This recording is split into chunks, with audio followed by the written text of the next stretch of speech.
उससे मैं दूर नहीं हूँ, लेकिन हम्म। ये है कि मैं नौकरी के पैसे में बंद करके काम नहीं करता, इसलिए अपना बिजनेस अपना रहेगा। बिजनेस अच्छा है, हाँ। सबसे अच्छा है। अच्छा, अब आगे चल के आप ये बकरी फार्म कंटिन्यू रखे रहेंगे कि इसको बंद भी कर नहीं, सकते क्यों हैं? बंद करना है, बंद क्यों प्रॉफिट करना नजर आ रहा है कि नहीं है? यार? बिल्कुल प्रॉफिट है, हर साल हमारा अगर 5 से 6 लाख रुपए से 5 से 6 लाख रुपया पर यूनिट हो जाता है आराम इससे। से हो रहा है, तो हम हाँ इसको बंद क्यों करेंगे? हाँ। नौकरी भी करेंगे तो हम इतना ही कमाएंगे, इससे ज्यादा थोड़ी कहीं नौकरी में पैसा मिल रहा है आपको। तो सर, ये जब आपने ये फार्म किया हुआ था तो उस समय आपकी एज क्या रही होगी? 22 ईयर्स। 22। 22 वर्ष में 22 साल। उस समय आप ग्रेजुएशन कंप्लीट किए होंगे। ग्रेजुएशन कंप्लीट कर चुका था मैं, बीटीसी भी कंप्लीट कर चुका था। अच्छा, 22 साल की एज में। 22 साल की। हाँ। हेलो दोस्तों, नमस्कार। मैं हूं आपका अपना आकाश यादव। आ गए हैं मिर्जापुर के एक बकरी पालन में। इन्होंने काफी व्यवस्थित तरीके से अपने फार्म को बनाए हुए हैं। इनके बारे में जानेंगे, तथा इससे पहले इस फार्म के मालिक से आपका परिचय कराते हैं। आइए दोस्तों।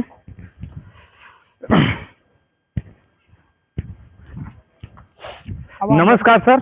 नमस्ते नमस्ते, आइए। सबसे पहले आप हमारे दर्शकों को ये बताइए कि यहाँ का लोकेशन क्या है और आपका नाम क्या है? मेरा नाम विपुल सिंह है। अच्छा। और ये जो लोकेशन है ये मिर्जापुर जिला है, और मिर्जापुर जिला का ये अच्छा। नारायणपुर ब्लॉक, और हाँ। गांव का नाम कैलहट है। हाँ। तो ये सर कितने वर्ष पहले आपने शुरू किया हुआ था ये फार्म अपना? तो फार्मिंग करते हुए 6 साल हो गए। 6 साल हो गए। 6 सालों से आप अब तक इसमें इस फील्ड में टिके हुए हैं। तो सर, आपको क्या लगता है कि यह जो फील्ड है ये हमारे युवाओं के लिए फायदेमंद साबित होगा कि नहीं आगे चल के, अगर वो फार्मिंग लाइन में आना चाहते हैं तो? फार्मिंग के दृष्टिकोण से अगर आप रुकेंगे हाँ हाँ। और अच्छी नस्ल में काम करेंगे तो जाहिर सी बात है कि इसमें अच्छा स्कोप है। अच्छा। और आप लंबे समय तक इसमें टिक सकते हैं। तो इतनी कम एज में आप ये अपना बकरी पालन स्टार्ट किए हुए हैं, इसका क्या रीजन हुआ? रीजन क्या है कि देखिए, पहली बात तो ये है कि पढ़ाई लिखाई खत्म करने के बाद सबको रोजगार चाहिए। लॉकडाउन लगा, लॉकडाउन में घर बैठने के बाद एनालिसिस चलती रही। हमारे पास डेयरी बिजनेस स्टार्ट था पहले से, 17-18 सालों से डेयरी चल रही थी। तो उस समय पे दूध के मार्केट में बहुत सारी क्राइसिस थी, तो वहां से शिफ्ट होकर के हम यहाँ पे स्विच कर गए, और फिर धीरे धीरे इसमें प्रॉफिट समझ में आने लगा, तो इसको हम आगे बढ़ाते चले गए। कितनी बकरियों से आपने स्टार्टअप किया हुआ था सर अपना? बकरियां तो शुरू में मैं पहले एक बकरी ले आया था, फिर उसके बाद धीरे धीरे मतलब जैसे जो भी बकरी हमें अच्छी मिलती चली गई, धीरे धीरे हम बकरियां खरीदते चले गए, फिर बाकी नस्लों में सुधार करते चले गए। तो अभी तक हमको लग रहा है कि 25-30 जानवर अभी तक हमने खरीदे होंगे अभी तक। अच्छा। शुरू में कितने लाए हुए थे आप? शुरू में हम बता तो रहे हैं कि एक जानवर से बस एक जानवर खरीदा था। उसको 2-3 महीने हमने होल्ड किया। और उसके बाद फिर ये समझ में आया कि नहीं, यहाँ के एनवायरनमेंट में ये सरवाइव कर जाएंगी, बहुत ज्यादा बर्डन नहीं है। उसके बाद हम लोगों ने इकट्ठा कभी जानवर नहीं खरीदा, एक दो 4 ऐसे करके किसी अच्छे फार्मर के पास से, जहाँ अच्छे जानवर मिल जाते थे वहां से लेकर गया। अच्छा, प्रॉपर ये अपना जो फार्म है आपका, ये कितने स्क्वायर फीट का है? ये जो प्रॉपर फार्म का जो एरिया है ये है मेरा 6000 स्क्वायर फीट के। 6000 स्क्वायर फीट, जिसमें कि ये जो शेडेड एरिया है ये है लगभग, आप मान के चलिए कि 1600-1650 स्क्वायर फीट होगा। 1650 स्क्वायर फीट में है यहाँ से लेकर के वहाँ तक 1650। इसमें कितने जानवर आसानी से आ सकते हैं सर? इसमें मदर स्टॉक अगर आप रखें तो कम से कम 60 से 70 मदर स्टॉक की कैपेसिटी है। अच्छा। ये आपने ये चेम्बर रूम आपने बनाया हुआ है? इसमें अलग अलग ब्रीड के लिए है। उधर जो हमने पहले बर्बरी पे था फोकस, और उसके बाद बीटल और जमुनापरी, सिरोही। स्टार्ट में सिरोही से शुरुआत किए थे लेकिन मजा नहीं आया, फिर जमुनापरी ले आए, तोतापुरी भी रखे थे कुछ। तो अभी जो है कि बीटल मिक्स ब्रीड पे काम कर रहे हैं आप? मिक्स ब्रीड में काम हुआ। मिक्स ब्रीड में काम का सीन ये था कि ब्रीड को एक्सपेरिमेंटल पॉइंट ऑफ व्यू से देख रहे थे कि कौन सी ब्रीड यहाँ सक्सेस हो पाती है। तो अभी हमारे पास प्रेजेंट टाइम में बर्बरी और बीटल है। ये जो मिर्जापुर का क्लाइमेट है, यहाँ का सबसे सुटेबल बकरी कौन सी है जो ये क्लाइमेट में ढल सके? देखिए, बकरियां कोई भी हो, सभी को ढालना कोई मतलब कठिन काम नहीं। अब किसी भी क्लाइमेट में किसी भी बकरी को रखेंगे तो ऐसा नहीं है कि ये बकरी इस क्लाइमेट में नहीं ढलेगी, वो बकरी उस क्लाइमेट में नहीं ढलेगी। वो आपके नॉलेज के ऊपर डिपेंड करता है, आपके रख रखाव और आपके खान पान पे डिपेंड करता है। कहीं की भी बकरी आप किसी भी एनवायरनमेंट में पाल सकते हैं, कोई दिक्कत नहीं। अच्छा। तो सर, ये जब आपने ये फार्म किया हुआ था तो उस समय आपकी एज क्या रही होगी? 22 ईयर्स। 22 वर्ष में उस समय आप ग्रेजुएशन कंप्लीट किए होंगे? ग्रेजुएशन कंप्लीट कर चुका था मैं, बीटीसी भी कंप्लीट कर चुका था। अच्छा, 22 साल की एज में। हाँ। अच्छा, तो फिर इसके बाद आपको आपने अप्लाई नहीं किया क्या ये नौकरी वोकरी के लिए? नहीं, कभी नहीं। अच्छा, क्यों सर? देखिए, अपना सीधा सा थोड़ा सा फंडा है, पहले से ही बिजनेस पर्पस अच्छा दिमाग रहा है, और अपना बिजनेस में ही फोकस रहा है। तो अप्लाई वगैरह 1-2 बार ट्राई किया, 1-2 नंबर से कहीं रह भी गए, तो जाहिर सी बात है कि कहीं ना कहीं मेहनत इधर है तो उधर की तरफ झुकाव कम है। बाकी मैं शाम को ट्यूशन पढ़ाने जाता हूँ तो मेरा 6 घंटा 5 घंटा ट्यूशन चलता रहता है। वो उससे मैं दूर नहीं हूँ, हम्म, लेकिन ये है कि मैं नौकरी के पैसे में बंद करके काम नहीं करता, इसलिए अपना बिजनेस अपना रहेगा। बिजनेस अच्छा है, हाँ। सबसे अच्छा है। अच्छा, अब आगे चल के आप ये बकरी फार्म कंटिन्यू रखे रहेंगे कि इसको बंद भी कर नहीं, सकते क्यों हैं? बंद करना है, बंद क्यों प्रॉफिट करना नजर आ रहा है कि नहीं? है? बिल्कुल प्रॉफिट है, हर साल हमारा अगर 5 से 6 लाख रुपए से 5 से 6 लाख रुपया पर रेवेन्यू हो जाता है आराम इससे। से हो रहा है, तो हम हाँ। इसको बंद क्यों करेंगे? हाँ। नौकरी भी करेंगे तो हम इतना ही कमाएंगे, इससे ज्यादा थोड़ी कहीं नौकरी में पैसा मिल रहा है आपको। अच्छा सर, जब आपने ये फार्म किया हुआ था, चाहे इसके पहले चाहे अब तक, आपने कहीं से ट्रेनिंग लिया हुआ था कि नहीं, नहीं? कहीं ट्रेनिंग नहीं ली, कहीं से ट्रेनिंग नहीं लिया हुआ है? कोई ट्रेनिंग तो आपको शुरू में बहुत ज्यादा कठिनाइयों का सामना करना पड़ा होगा। हमारे बड़े भाई हैं, वेटनरी के डॉक्टर हैं, अच्छा। उनके अंडर हाँ। में हमारा फार्म चल रहा था, हाँ। बाकी तो हाँ। धीरे धीरे फिर अनुभव हो गया है, कोई दिक्कत नहीं है। वैक्सीन वैक्सीन कैसे लगाते थे आप? वैक्सीन शुरुआत में बड़े भाई साहब करते थे, अब तो मतलब वो उनकी भी पोस्टिंग हो गई है, तो वो गवर्नमेंट डॉक्टर हो गए, अब तो प्रेजेंट टाइम में नहीं है, तो अब मैं सब अपने हाथ से करता हूँ। वैक्सीनेशन से लेकर के, डिवॉर्मिंग से लेकर के, ट्रीटमेंट से लेकर के, टू जेड जो भी समस्या आती है हम लोग खुद कवर करते हैं। अच्छा सर, इतनी कम एज में आपने ये बकरी फार्म किया हुआ है, काफी हमारे युवाओं के लिए प्रेरणा वाली बात है। तो सर, अगर हमारे नए किसान भाई अगर ये बकरी पालन करना चाहते हैं तो वो कैसे स्टार्ट करें, और सटीक और एक सफल बकरी पालन कैसे स्टार्ट करें? वो देखिए, 2 चीजें होती हैं। पहला तो आप अपना माइंड सेटअप क्लियर करिए कि हमें फार्मिंग करना है, ठीक है, या फिर हमें यहाँ से सिर्फ पैसे बनाने हैं। बहुत सारे जितने युवाओं की बात करेंगे तो दिक्कत ये है कि सबके पास आज के डेट में समस्या है पैसों की। वो लोग फार्मिंग स्टार्ट तो करते हैं, लेकिन प्रॉपर उनके पास नॉलेज नहीं होती है, और उनको तुरंत प्रेशर रहता है कि हम किस तरीके से पैसा बनाएं। वो शुरू में बकरियां खरीद कर ले आते हैं, सस्ते के चक्कर में पड़ते हैं, अच्छी बकरियां नहीं ढूंढ पाते हैं, नॉलेज की कमी से, चाहे जैसे कह लीजिए, या पैसे की कमी से। फिर 2-4 महीना, 5 महीना के बाद उनके पास ये दिक्कतें आने लगती है, या तो उनके पास खिलाने के पैसे नहीं होते हैं, ठीक है, या अच्छी बकरियां न होने की वजह से वो बेचारे डिस्टर्ब होने लगते हैं, तो वो धीरे धीरे करके या तो ट्रेडिंग पे शिफ्ट हो जाते हैं या फार्म बंद कर देते हैं। तो ऐसे लोगों को ये सलाह ये रहेगी कि आप किसी अच्छे जेन्युइन फार्मर के पास जाइए, ठीक है, और उनके पास से बकरियों को चुन के खरीदिए, भले 1 ही पीस मिले, 2 ही पीस मिले, ठीक है। उसमें थोड़ा ये होता है कि आपका खर्च लगेगा, लेकिन वो जानवर जब आप लेके आएंगे तो उससे आप बेशक, उसमें नो डाउट है कि आपको ग्रोथ ही मिलेगी, उसमें आपको दिक्कत नहीं आएगी। तो ब्रीडिंग का जानवर खरीदें, अच्छी जगह से जानवर खरीदेंगे तो प्रोडक्शन अच्छा मिलेगा, और जब प्रोडक्शन अच्छा मिलेगा तभी आप आगे बढ़ेंगे। अच्छा, ये चीज जो सर ये पूर्वांचल जो ये हमारा एरिया है, अच्छा, यहाँ के लिए कौन सी बकरियां सबसे ज्यादा सुटेबल रहेंगी हमारे इस क्लाइमेट में? कहीं भी आप बकरी पालिए, बकरी का मुख्य जो उद्देश्य है वो है गोश्त, यानी कि मांस उत्पादन, ठीक है।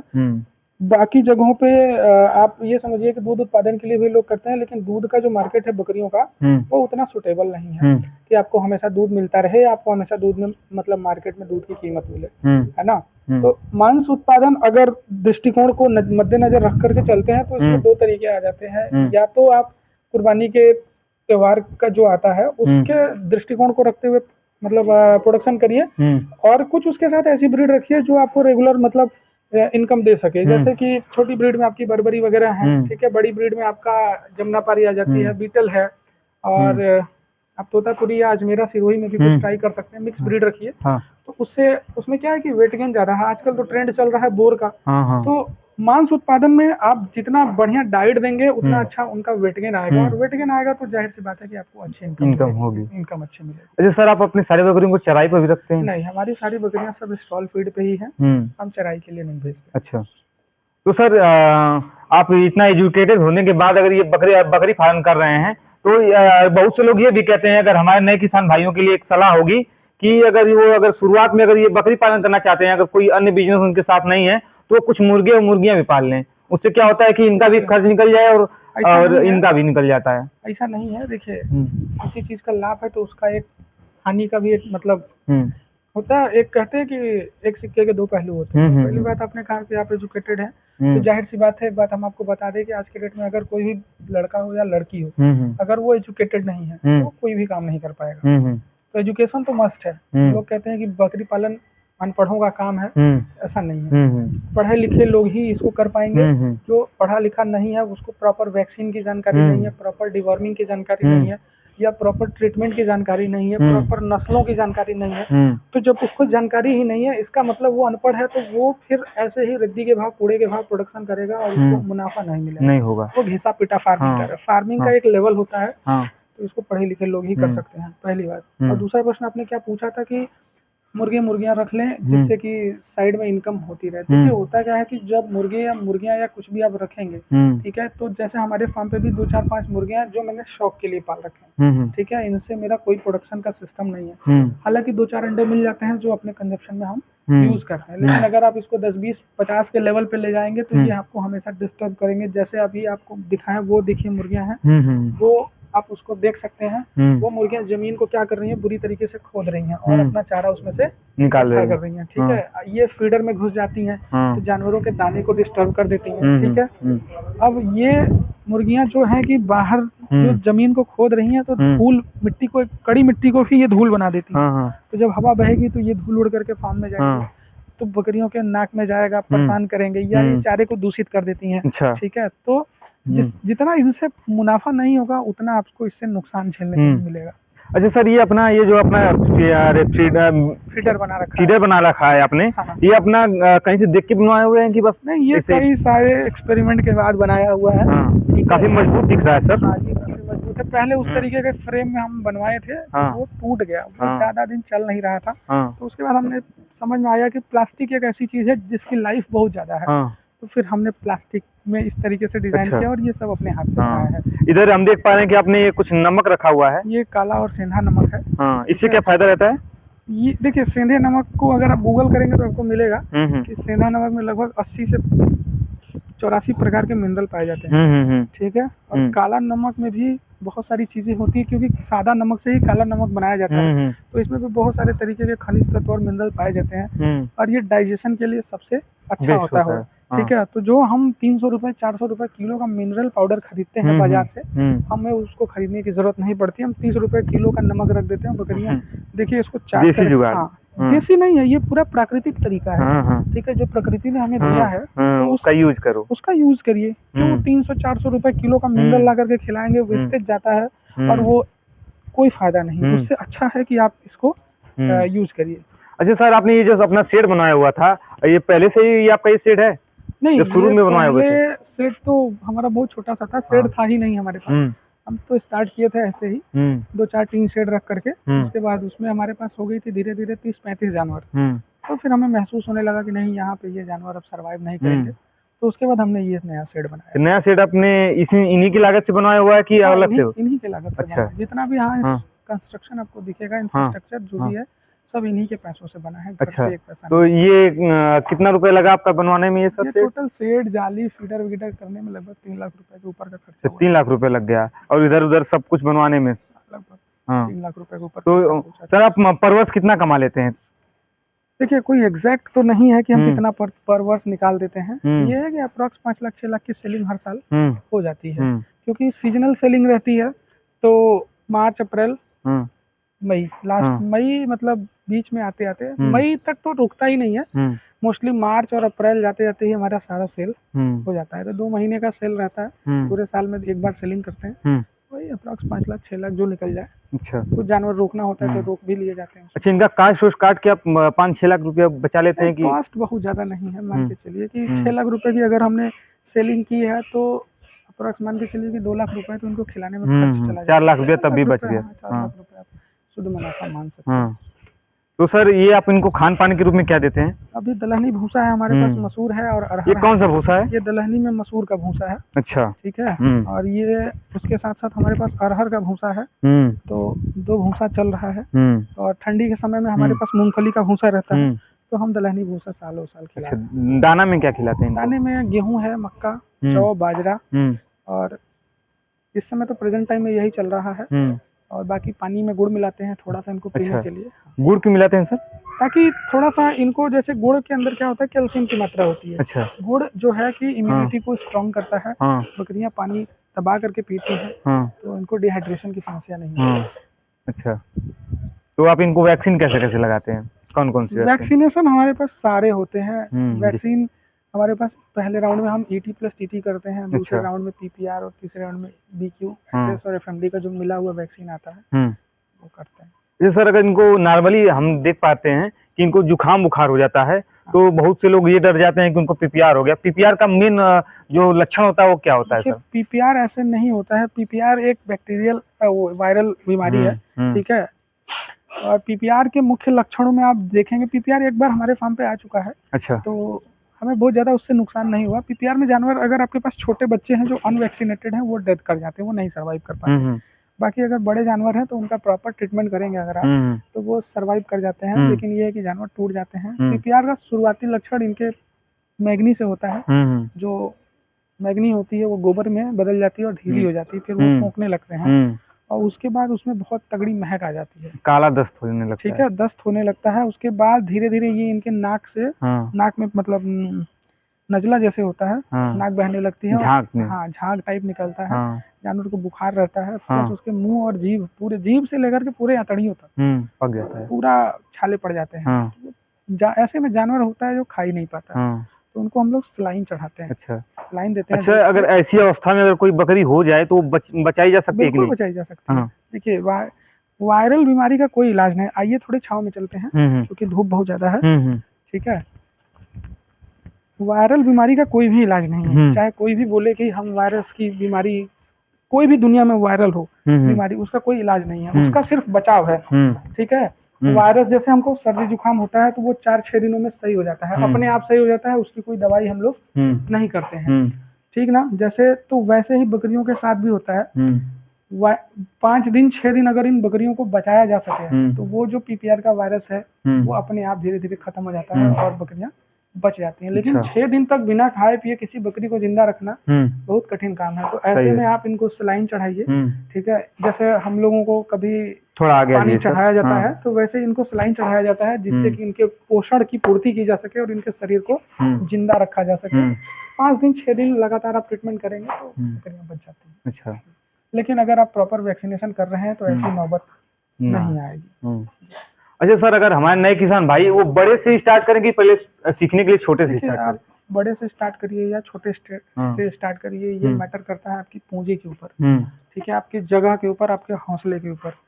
अगर आपके पास पूंजी है, जगह है और हौसला है तो आप बड़े से भी शुरुआत कर सकते हैं। बड़े में आप 10-20 बकरियां भी खरीद सकते हैं। ठीक है, लेकिन बस वही एक बात को मैं फिर दोहराऊंगा कि अच्छी बकरियां खरीदें, जगह जगह से बकरियां खरीदे। ये नहीं कि किसी फार्म पे पहुंचे, आप बहुत जगह घूमने जाएंगे, आपको ये देखने को मिलेगा किसी भी फार्म पे बहुत बकरियां होंगी, 25, 30, 40, 50, इससे ज्यादा बकरियां जल्दी कोई रखता नहीं है, क्योंकि मैनेजमेंट भी बहुत करना पड़ता है। तो आप किसी व्यक्ति के पास जाएंगे, उससे 20 बकरियां मांगेंगे तो वो आपको पूरी बकरियां अपनी उठा के नहीं दे देगा।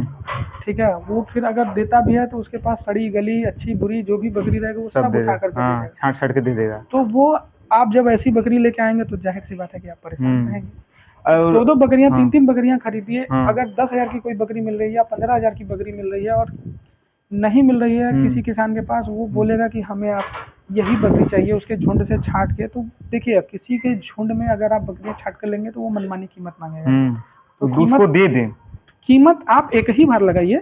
बार बार परेशान होने से अच्छा है कि आप एक ही बार परेशान होइए। वही बात, 1000-2000 रुपए के चक्कर में 15-20 हजार रुपए का नुकसान हो जाएगा और आपका समय भी चला जाएगा। आपको लगेगा ये लॉस का बिजनेस, अगर वो मर गई तो मरेगी तो लॉस जाएगा। तो ये थोड़ा सा सोच का फर्क है। देखिए, इसमें मेरा मानना है ऐसा कि अगर आपको दोनों तरफ घाटा जा रहा हो, अगर किसी स्थिति में आपको 2 तरफ घाटा जा रहा हो, कि मतलब हम इधर जाएंगे तो भी घाटा है और इधर जाएंगे तो भी घाटा है, तो आप इधर जाइए जिधर घाटा कम हो। अगर ये बकरी औसतन हमारे पास 20,000 रुपए की खड़ी है, ठीक है, कोई व्यक्ति हमसे आता है और मेरा बेचने का इरादा नहीं है, तो औसतन कीमत अगर इसके मार्केट की 20,000 रुपए है और मैंने कहा कि 25,000 मिलेगा तो दे दूंगा या 22,000 मिलेगा तो दे दूंगा, तो 15-16 हजार की खराब बकरी खरीदने से अच्छा है कि हम 2,000 घाटा सह करके अच्छी बकरी लेके जाएं। ठीक है, तो जब थोड़ा सोच बदलेंगे, अच्छी चीज लेके जाएंगे तो वो परेशान नहीं करेगी। वो आपको एक ही बार रखना है, आपको तो फार्मिंग करना है कम से कम उसको। हाँ, आराम से रखेंगे तो वो आपको नुकसान नहीं देगी। 1,000-2,000 रुपए, आप 10 बकरियां अगर खरीदते हैं, 2-2 हजार रुपए भी ज्यादा पड़ा अगर आपको, तो 20,000 रुपए, यानी कि एक बकरी की कीमत आपकी। लेकिन अगर आप 10 बकरी ले गए, उसमें से 2-3 मर गई तो वो ज्यादा नुकसान देगी। नुकसान देगी और उसकी नस्ल भी वैसी आएगी, वैसे ही नस्ल आएगी। अगर बच भी गई तो उसकी नस्ल। किसी फार्म पे जाइए, जानवर छांट के खरीदिए, आप उनको बोलिए कि कीमत आप बताओ कि आप क्या लोगे। उनके मन से जानवर खरीदेंगे तो हमेशा परेशान रहेंगे। वैक्सीनेटेड जानवर लाए शुरू में, चाहे कुछ भी हो, वैक्सीनेटेड हो ना हो, जानवर स्वस्थ हो, एक्टिव हो। जानवर अगर कोई बोलता है कि वैक्सीनेटेड है तो आप बोलो कि हाँ वैक्सीन, अगर वो फार्मर बोलता है कि वैक्सीनेटेड है तो अगर जेन्युइन होगा तो वो उसने वीडियो बनाई होगी या वैक्सीनेशन फिर ला के अपनी फार्म पे कर दें वो। ठीक है, वो आप ले जाओ, उसको करो, कोई दिक्कत नहीं है, लेकिन आप उनसे एक बार डिटेल तो मांगो कि आपने जैसे जैसे मेरे से कोई ये बोले कि ये बकरी मेरे साथ ये खड़ी है, ठीक है, अभी ये जैसे कोई बोलेगा कि इसका क्या गारंटी है कि ये वैक्सीनेटेड है, ठीक है, या इसके अंदर क्वालिटी है, तो मेरे पास इस बकरी के साल 1.5 साल 2 साल पुराने रिकॉर्ड पड़े हैं, मैं उन्हें दिखा सकता हूँ, है ना। लेकिन अगर ये व्यापारी की बकरी होगी, ट्रेडर की बकरी होगी, तो उसके पास साल भर से इसका कोई रिकॉर्ड नहीं होगा। अगर किसी के पास वो बकरी साल भर 1.5 साल 2 साल से पड़ी हुई है, तो इसका मतलब ये है कहीं ना कहीं वो अगर बकरी अच्छी है तभी उसने इतना दिन रोक रखा है, अन्यथा वो भी उसको बेच करके हटा चुका होता है। तो अगर किसी जानवर मतलब किसी व्यक्ति के पास पुरानी बकरी भी है, ठीक है, देखिए ये थोड़ा सा कंट्रोवर्शियल हो जाता है बोलना, लेकिन अगर हम लोग कभी खरीदने जाते हैं बकरियां और किसी के पास 8 दांत की बकरी है और उसको उसने उसके यहाँ का वो पैदाइश है या बच्चा है या उसने 3 साल 3 बयान 4 बयान पहले से रखा हुआ है, ठीक है, तो ऐसी बकरियों को हम खरीदना प्रीफर करते हैं। थोड़ी पुरानी जरूर होती हैं, लेकिन हमें ये समझ में आता है या ये हम थोड़ा सा आइडिया लगा लेते हैं कि अगर ये बकरी खराब होती तो ये इसके यहाँ इतने दिन से ना रहती। तो लोग थोड़ा सा नई बकरी खरीदने के चक्कर में पड़ते हैं कि हम 2 दांत की खरीद लें, 4 दांत की खरीद लें।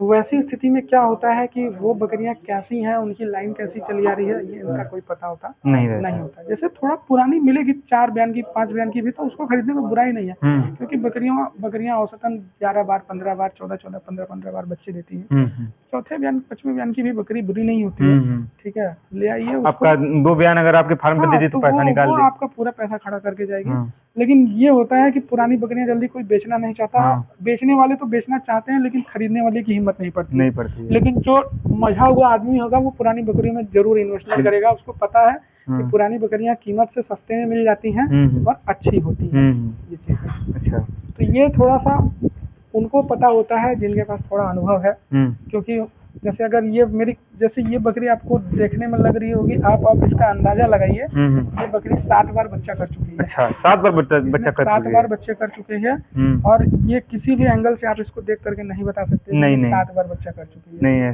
ठीक है। जैसे मैं अभी आपको बताऊं कि ये बकरी मेरे फार्म की सबसे पुरानी बकरी है, इसने 9 बार बच्चे किए हैं। ये 9 बार बच्चा दी हुई है, 9 बार बच्चा। ये किस नस्ल की है सर? ये तोतापुरी नस्ल की बकरी है, ठीक है। प्योरिटी पे पूरा प्योरिटी में पूरी नहीं है, तोतापुरी की कुछ क्रॉस है, ठीक है। अब जैसे मेरे पास बहुत पुरानी बकरियां थी, बहुत सारे लोग ले गए, क्योंकि पिछले समय मुझे ये बीटल सर आपके कौन सा नस्ल है? बीटल नस्ल का बीटल का है, ये बीटल नस्ल प्योरिटी पे पूरा फुल। हाँ, ये फुल प्योर ब्रीडर है, ठीक है। ये अभी 4 दांत पे है, और उसकी जो हाइट है वो 41 इंच है। 41 इंच है, 41 इंच हाइट है। इनकी मुख्य हाइट सर 47 इंच होती है। नहीं, ऐसा नहीं है। ब्रीडर देखिए, अभी जो आप हरियाणा पंजाब जा करके देखेंगे, जो चैंपियन ब्रीडर था उसकी हाइट भी 43 इंच थी। ब्रीडर की बनावट, उसका पैटर्न, बच्चा कैसा आ रहा है, उसका कलर, ठीक है, उसका अग्रेशन, बहुत हाइटेड ब्रीडर भी बहुत छोटी बकरियों के लिए परेशानी का सबब हो जाता है। तो ब्रीडर एक आइडियल हाइट का होना चाहिए, बहुत हाइटेड चीजें रखना भी अच्छा नहीं है, ठीक है।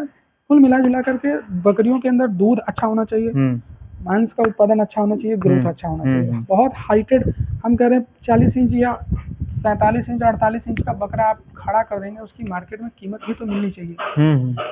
तो आप प्रोडक्शन ऐसा करिए जो एवरेज हो, जो कि गरीब भी खरीद सके और एक हायर तबके का भी आदमी खरीद सके। फार्मिंग ऐसे दृष्टिकोण से किया जाता है। आप जब एकदम प्रीमियम चीजें तैयार करेंगे तो उसके कस्टमर आपको नहीं मिलेंगे।